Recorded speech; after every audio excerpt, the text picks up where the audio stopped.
اور اگر دو دعائیں کیا آج کی رات کہہ رہا ہوں، ایک پردیس میں کوئی یتیم نہ ہو، دوسرا کبھی کسی کی اولاد کسی کی سوالی نہ ہو،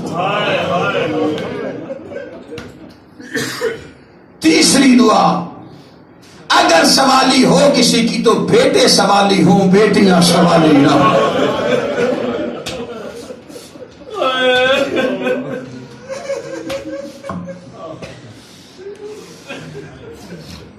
بس رات قیامت کی آج کی رات ہے،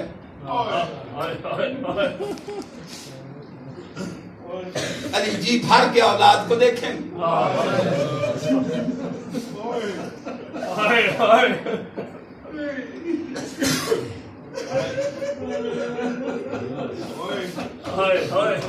یاد رکھنا علی کی بیٹی کوفہ شہر یتیم ہوئی ہے۔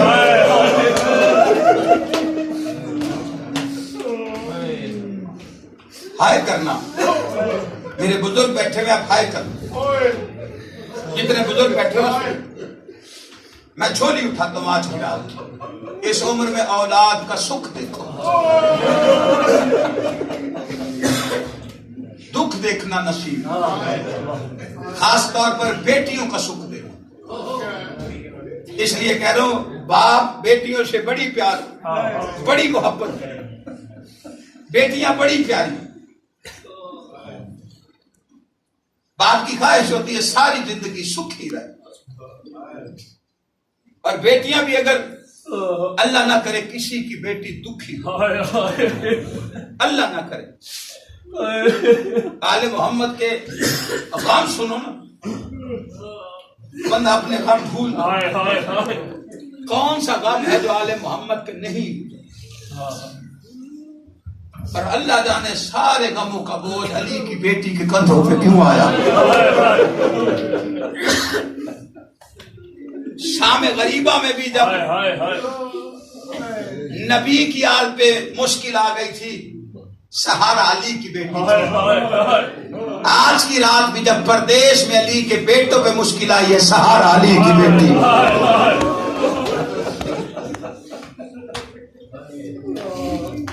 اور جانتے ایک جملہ ہے علی بادشاہ کی بیٹی کے، یہ اتنی عزتوں والی بیٹی، میں یہاں کھڑا ہوں اور یہ آغا جی کا کتب خانہ، مجھے آغا جی نے وہ میسج پہ ایک جملہ تھا جناب سیدہ کی عظمت کا، وہ آغا جی نے بھیجا، تفسیر جو چاہے ابھی جہاں پڑھنے میں مجھے کوئی اس جملے کے کوئی اعتراض کرے کوئی پوچھے گا، ابھی تصدیق کرو اپنی آنکھوں سے پڑھنا، اس سے بڑا جناب علی کی بیٹی کی عظمت کا جملہ نہ میری زندگی میں کبھی آنکھوں کے سامنے سے گزرا، نہ کانوں نے کبھی سنا۔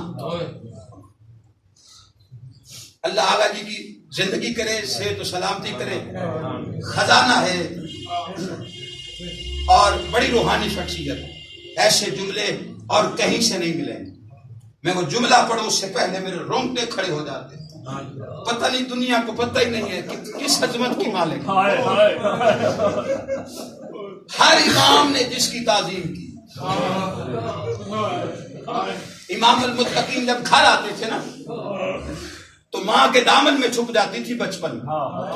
ایک دن علی بادشاہ نے پوچھا سیدہ مجھے دیکھ کے عالیہ تیرے دامن میں چھپ جاتی؟ بی بی سیدہ نے پوچھا عالیہ امام المتقین علی جیسا باپ ہے، بابا کے سامنے کیوں نہیں آتی؟ مارنا جائے علی کے سیو، ماں کے دامن میں چھپے چھپے کہتی اماں مجھے بابا سے شرم آتی۔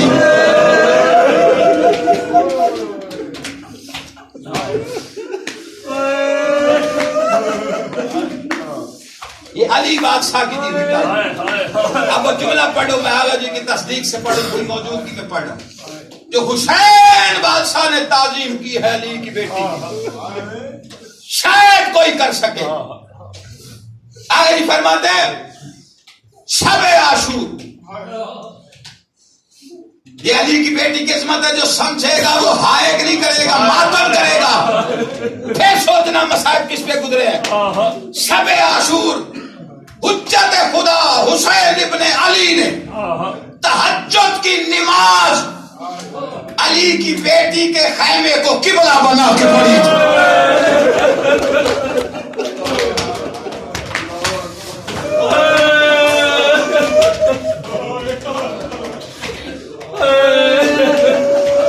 جو یتیم ہو رہی ہے پردیش میں، کوئی عام ہستی یتیم نہیں ہوئی. 2 منٹ کے لیے صرف علی کی بیٹی کی عظمت سنو، پھر اس کے مصائب یتیمی کے پڑھ گئے. اللہ نہ کرے عید آ رہی ہے، ٹھیک 10 دن کے بعد آئے گی. دیکھیں یہ کوئی شرن حکم تو نہیں، ہمارا معاشرتی سلسلہ ہے.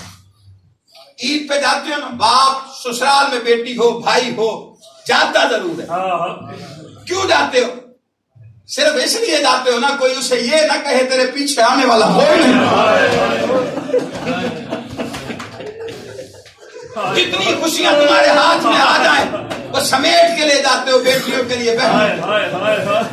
دوسرا ایک میں گزارش کرنا چاہتا ہوں، صرف ایک گزارش ہے، مومن ہونے کے ناطے یہ عمل ضرور کیا تاکہ علی کے عزاداروں میں شامل رہے. ہماری خوشیاں ان کی خوشیوں کے بغیر ادھورے، ہمارے غم ان کے غم کے بغیر ادھورے. اور ان کی خوشی ہو ہمارا غم ہو تو ان کی خوشی افضل ہے، ان کا غم ہو ہماری خوشی ہو تو ان کا غم افضل ہے. عید والے دن میں یہ نہیں کہتا تو نہ منا، جو شریعت کے حکم ہے وہ پورے کر، جاؤ نماز پڑھو سارا کچھ کرو. لیکن کبھی غور کیا ہے بیٹیوں والے؟ ذرا غور دیکھیں، بیٹے ساتھ بھی چلے جاتے ہیں، باپ لے جاتا ہے. بیٹی کی فطرت کیا ہے؟ جب تک باپ واپس نہیں آتا وہ دروازے کی طرف رہتی ہے، اور جب باپ واپس آئے سب سے پہلا استقبال بیٹی کرتی ہے. اس دفعہ بھی آپ کی بیٹیاں آپ کے دروازے پہ آئیں گی. پہلے نہیں تو میرے کہنے پہ گزارش کر رہا ہوں، صرف وہ شریعت کا حکم نہیں سنا رہا. کھا رہا ہو نا، سامنے بیٹی ملے جو آپ کو عید ملنا چاہے، عید ضرور ملنا بیٹی سے، لیکن پہلے نجف کی طرف منہ کر کے کہنا یا علی تیری بیٹیوں کا اپنا مقدر ہے.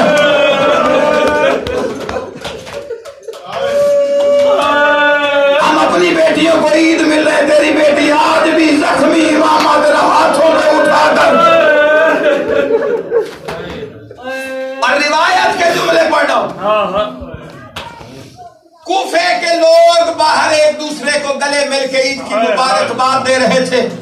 علی کی اولاد دیکھتی رہی، کسی نے آ کے نہیں کہا تمہارے باپ کا بڑا ارمان ہے.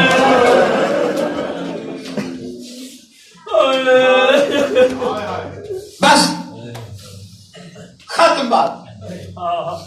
میں نے کل پڑھا تھا کہ علی بادشاہ کو جیسے ایک موٹی چادر میں بیٹے ساتھ لے کے آئے، گھر کے دروازے پہ آ کے علی بادشاہ نے کہا حسن مجھے چادر سے نیچے اتار.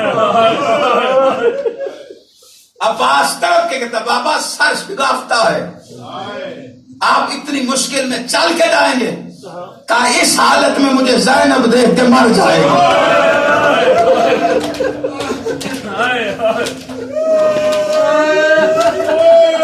سر پہ زخم لے کے آیا ہے علی گھر پہ،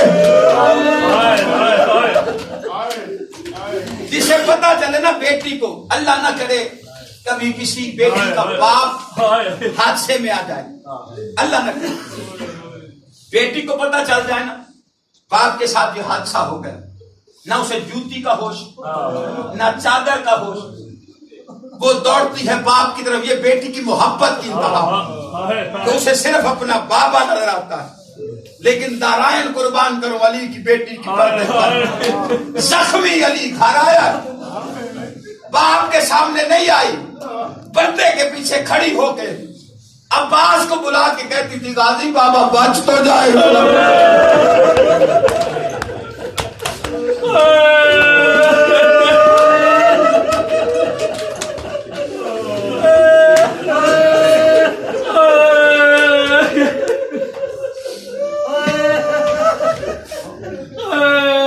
جو اس عالم میں بھی باپ کے سامنے نہیں آئی، ماتم تو اسی بات کا، میں یہی کوفہ شہر تھا ہاتھوں میں رسیاں پہن کر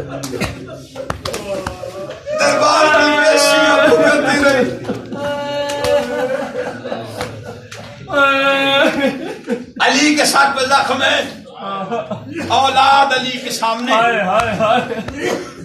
دو ہستیوں کا امتحان مجھے سمجھ نہیں آیا، دو ہستیوں کا۔ اللہ جانے صبر کی کس معراج پہ علی پہنچا کے گیا، قاتل پکڑا گیا، اولاد گردر بیٹے علی، قاتل پکڑا گیا، منظر اگر ذہن میں آ گیا ماتم کے لیے کافی۔ مجھے نہیں پتا ہے کہ عباس کو صبر کی کس معراج پہ علی پہنچایا، سامنے قاتل، علی کی آنکھیں بند، عباس کا ہاتھ تلوار کے قبضے پر، نگاہیں بابا کے چہرے پر۔ کب آنکھیں کھلیں، کب مجھے حکم دے، کب اس کا سال اڑاؤں۔ جیسے یہ منظر تھا نا، علی بادشاہ نے آنکھیں کھولی، بیٹوں کے چہرے دیکھے، عباس کا ہاتھ قبضے پہ دیکھا، چہرے پہ اپنا جلال دیکھا، قاتل کا خشک گلا دیکھا، اللہ جانے کس امتحان میں ڈالا۔ دیکھ کے کہتے عباس میرے قاتل کو شربت پلا۔ ماتم کا ریا تیرے مقدر میں لکھا ہوا ہے، ہائے گا علی کی بیٹی یتیم ہو رہی ہے، پرسا لینے آئی ہے، آج اسے ہائے کر کے پرسا دے کر اس سے راضی ہو کے جائے۔ اس سے بہتر مقدر کوئی نہیں ہے جس میں آل محمد کا نام لکھا گیا ہے، اس سے بہتر ہاتھ کوئی نہیں جو آل محمد کے ماتم کے لیے اللہ نے دیے، اس سے بہتر آنکھ کوئی نہیں جو حسین کو رونے کے لیے اللہ نے دیے، اس سے بہتر نسل کوئی نہیں جو علی اور ولی اللہ پڑھنے کے لیے تمہیں دی گئی، تو حسین کی عزاداری کے لیے اس لیے ہائے کر کے رویا کر۔ غازی ہاتھ ملتا ہوا ہے، پردے کے پیچھے گیا ہے، میں لوگ کہتے کیا ہوا ہے، کہتا اللہ جانے کس امتحان میں رکھا ہے، مانگا ذوالفقار کے لیے تھا، کہتے قاتل کو شربت ملا۔